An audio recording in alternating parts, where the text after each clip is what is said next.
তো hey guys, কেমন আছো সবাই? আশা করি তোমরা সবাই খুব ভালো আছো। তো আজকে চলে যাচ্ছি আমার একটা নতুন জায়গা এক্সপ্লোর করতে। তো আমার পিসি বাড়ি থেকে একটু সামনেই মল্লেশ্বর শিব মন্দির আছে। তো পিসিরা বললো দেখে আসার জন্য, তো চলে যাচ্ছি ওখানে সোজাসুজি। আর বেশি দূরও না এখান থেকে, পিসি বাড়ি থেকে। এখান থেকে গিয়ে সামনে একটা রাস্তা আছে, ওখান দিয়ে গিয়েই একটা মাঠ আছে, মাঠের মধ্যেই শিব মন্দিরটা। তো আমি গুগলে দেখলাম, তো শিব মন্দিরটা বেশ ভালোই, দারুণ আছে। তো সোজাসুজি গিয়ে ওখানে দেখা হচ্ছে। রাস্তাঘাটে অনেক কাউকেই দেখতে পাচ্ছি মাথার মধ্যে তিলক লাগানো, তো হয়তো বা এদিকেই হবে ওটা। তাও একজনের কাছে শুনে নিই এখানে। কাকু বলছিলাম এখানে শিব মন্দিরটা কোন দিকে? এই তো সামনে, ওই সামনেই শিব মন্দিরটা? এই সামনেই। আচ্ছা আচ্ছা, কাকু বললো সামনেই শিব মন্দিরটা, তো চলে যাই। তো এখানে অনেকগুলোই মন্দির দেখা যাচ্ছে, তো ঢুকে পড়েছি। এটা বজরংবলীর মন্দির, এই যে। আর মন্দিরগুলো এখানে, আর একটা বড় বটগাছ আছে সামনেই। তো চলে যাই সোজা মন্দিরের ভিতরে। বেশ সুন্দর, মন্দিরের সামনে অনেক বড় মাঠ, আমার পিছনে দেখতেই পাচ্ছ। আর তার পিছনে এখানে একটা বটগাছ আছে, আর এই জায়গাটা আরেকটা বটগাছ আছে। আর এই যে আমার সামনে মন্দিরটা, মন্দিরের গেট। তো প্রবেশ করা যাক ভিতরে। তো কাকিমার সাথে কথা বলে নিলাম, কাকিমা বলে দিল এখান দিয়ে যাওয়ার জন্য।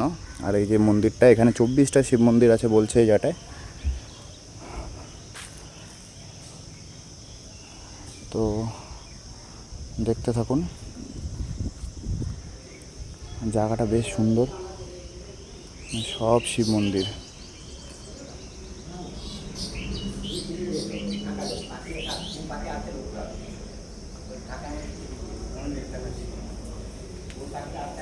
আর এদিকে পুজোও চলছে, এদিকেও মন্দির আছে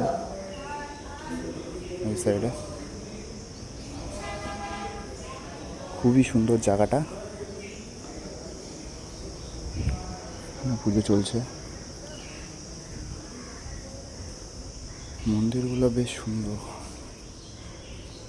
সব এগুলো শিব মন্দির।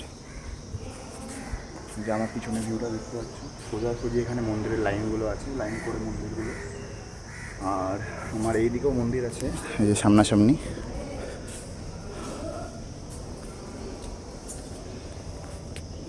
যে এই দিকটা তো মন্দির।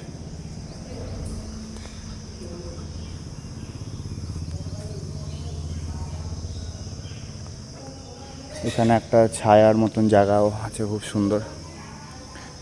আর এটা জানি না হয়তো বা কী মন্দির, আমি পরে ওটা ভিডিওর মধ্যে অ্যাড করে দেবো নামটা।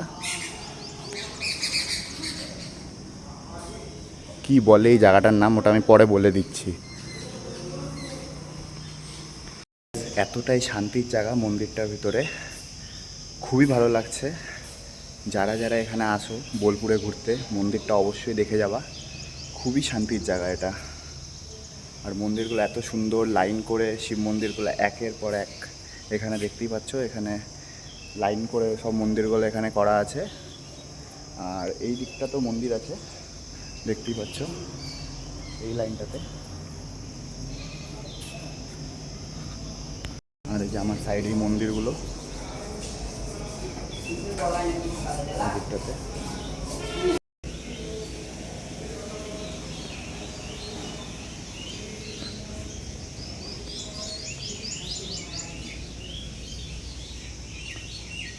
আর এই যে মন্দিরে প্রবেশ করার প্রথম ভিউটা হলো এটা, এতটা সুন্দর লাগছে। আর তার লেফট সাইডেই হলো এই মন্দিরগুলো আছে, শিব মন্দিরগুলো ছোট ছোট। তার অপোজিট সাইডে কিছু নেই, গাছপালা আছে। আর এই দিকে হলো কিছু মন্দির আছে এই সাইডটাতে। আর গাছগুলো এত সুন্দর লাগছে উপরের। আর ওয়েদারটাও খুব ভালো ছিল, হালকা রোদ ছিল।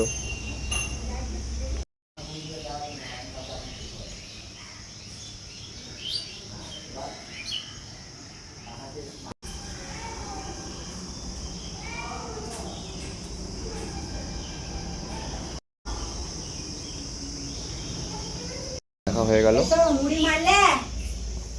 কাকিমা, আর এইদিকে কি কি আছে? এইদিকে মন্দির এটা, হ্যাঁ মল্লেশ্বর শিব মন্দির। আচ্ছা আচ্ছা। আর এখানে রথ আছে, হ্যাঁ রথ।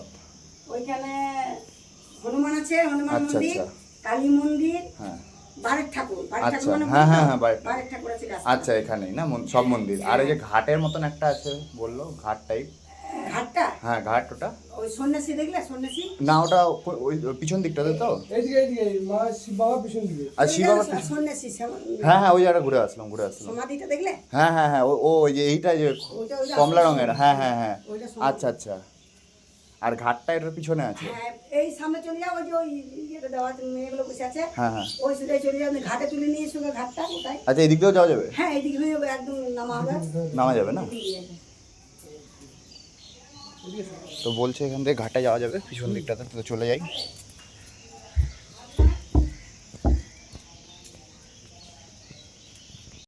সুন্দর কথা আছে। আচ্ছা এটা হচ্ছে তোমার স্বর্গমত্ত পাতাল বেশি থাকতে দেখতে পাবে। আচ্ছা আচ্ছা এটা যেমন আমরা ঘুরছি স্বর্গের ভিতরে, হ্যাঁ, হ্যাঁ। শান্তির জায়গা, হ্যাঁ পুকুর ঘাট যাবো, হ্যাঁ। এটা মত্ত আচ্ছা। আছে। আর বাইরে যেটা শিববাড়ি মন্দিরের ভিতরে, হ্যাঁ, হ্যাঁ। বাইরেটা হ্যাঁ ওটা হচ্ছে মত্ত। আচ্ছা স্বর্গ মত্ত পাতাল। আচ্ছা এই যেমন মত্ততে গেলে হ্যাঁ হ্যাঁ স্বর্গ আসো, আচ্ছা। পাতালে চললে সামনেই পুকুরের ঘাটটা, খুবই সুন্দর জায়গাটা, এই জায়গাটাও।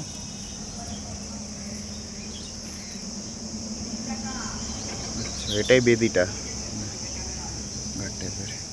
অনেক কিছু শুনতে পাওয়া গেল, দাদা অনেক কিছুই বললো। আর এই যে আমার সামনে পিছনেই জায়গাটা, খুবই সুন্দর জায়গাটা।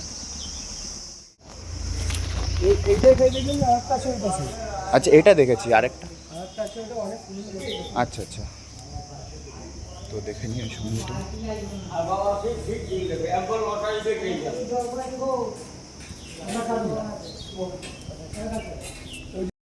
পান্ডাপাড়া যখন পালি পটে পান্ডা থেকে বল যে এটা এত আচ্ছা, কিছু আচ্ছা। জানতে চাইছে মন্দিরের সম্বন্ধে, তো এটা তুই বলবি না পান্ডাতে বলবে? আচ্ছা বলো না, আমি খালি এই জায়গাটা দেখে নিতে দেখেছি নিস তো তুমি।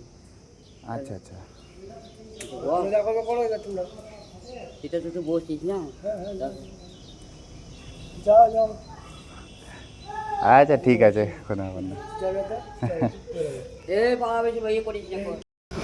দাদা একটা কাকিমার মধ্যে এখানে একটু ঝামেলাই শুরু হয়ে গেল। এই যে বুঝা বুঝিবা, তাহলে আবার আসবো। এসো আমার সঙ্গে দেখা হবে। হ্যাঁ হ্যাঁ হ্যাঁ আমার সঙ্গে দেখা কেউ বটে তুমি বুঝতে পারো তখন। আজ কাকিমার সাথে কথা হলো এখানে, কাকিমা এই জায়গাটার বিশেষত্বটা বললো আমাকে। আর বিকালবেলাও আসার চেষ্টা করব মাকে নিয়ে, কারণ মা তো এই জায়গাটা ঘোরেনি, তো মাকে নিয়ে আসার চেষ্টা করব। আরও পিছনে অনেক কিছু আছে ঘোরার এখানে, তো সব কিছু এক্সপ্লোর করব। তো বাইরে চলে যাই এখন সোজা। আসলাম কাকিমা, আসলাম দাদা। শ্রাবণ মাসে এসো, শ্রাবণ আচ্ছা আচ্ছা, দেখি পিসি আসি, আসলে অবশ্যই আসবো। শেষ সোমবার আসবে। হ্যাঁ তো এখানে সবার সাথেই টাইমটা ভালোই কাটলো।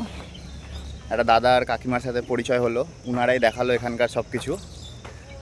আর এখানে দেখে নেই আর কি আছে বট গাছের নিচে। আর এখানে একটা খুব সুন্দর জিনিস আছে আমার পিছনেই, এই জিনিসটা আমি দেখিয়ে দিই। তো এটা হচ্ছে রথ গাড়ি যেটা বলে, বেশ সুন্দর। রথ গাড়ির পাশাপাশি সেই বট গাছটা, আর বট গাছের পিছনটাতেই সেই পুকুর। এখানে গাড়ি ঘোড়া রাখছে অনেকে, বেশ ঠান্ডা জায়গা, এই জন্যই। এটি মন্দিরগুলো আছে, আমি দেখিয়ে দিচ্ছি সেই মন্দির। আর এই যে তার পাশে আরেকটা মন্দির। শুনে নিচ্ছে এখন বাবা বা পিসির কাছে ফোন করে শুনে নেবো এর আশেপাশে কি ঘোরার জায়গা আছে। যদি হয়তো এই ব্লগের মধ্যে আমি দেখিয়ে দেবো, না হলে ওটাকে নেক্সট ব্লগে কন্টিনিউ করব। তো আর কি, তো মন্দিরটা ঘুরে মনটা একদম শান্তি হয়ে গেল, শান্তির জায়গা এটা। তো ব্লগ কেমন লাগলো লাইক শেয়ার কমেন্ট করতে ভুলবেন না। Just broom.